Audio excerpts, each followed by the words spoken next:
So, obviously, we've all noticed a lot of problems with the presidential primary system and the scheduling.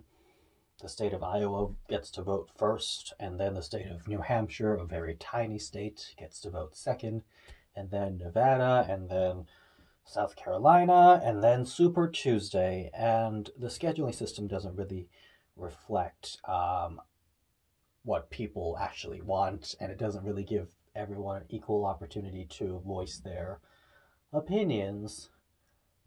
In addition, the formatting of the primaries can also be an issue where some primaries in certain states are open and some are closed.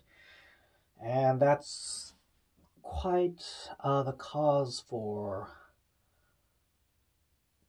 concern and also discrepancies. So, I am of the opinion that maybe there should be a system where in January the presidential debate can happen maybe within the first 2 weeks of January, and then 2 weeks after, towards the end of January, they can have a presidential primary election where 15 states get to vote on the same day. That will be the first primary day.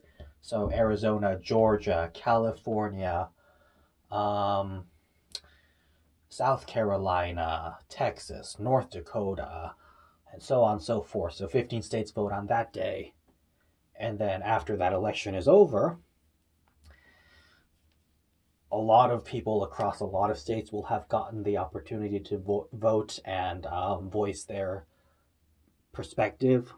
And also the candidates will have a better idea of what they need to do in terms of switching strategy or exiting or staying in, whatever the case is. And it's a much more honest reflection of the American people because it has taken into account a lot more of them than it normally would. And then in February, have another debate, and then 2 weeks later, 15 more states get to vote. So maybe Florida, South Dakota, Montana, Maine, New Hampshire, Hawaii, and so on and so forth.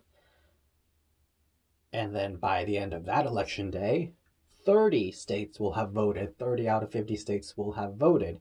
And there will be a very accurate reflection of what people want and what the candidates should or shouldn't do. And then in March, have another debate, final debate, depending on how many candidates there still are. And then have the remaining 20 states vote. And as well as the U.S. territories, of course.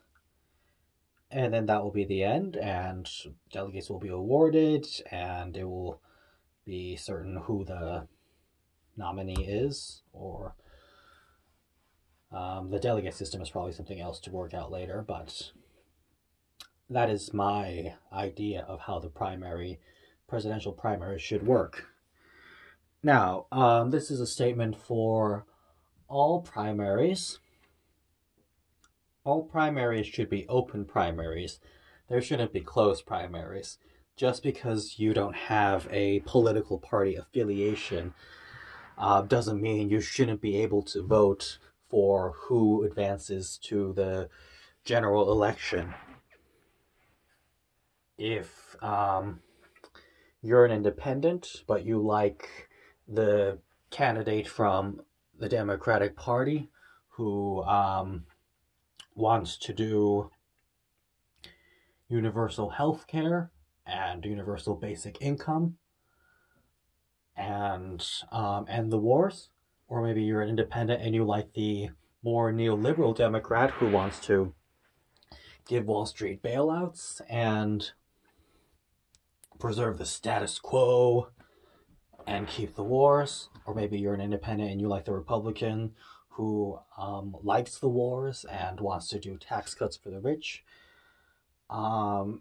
Just because you should be able to vote for these people you want, regardless of your affiliation, and you should be able to voice your opinion in whatever way possible because this is a democracy and that's how democracies work. You voice your thoughts and your perspectives.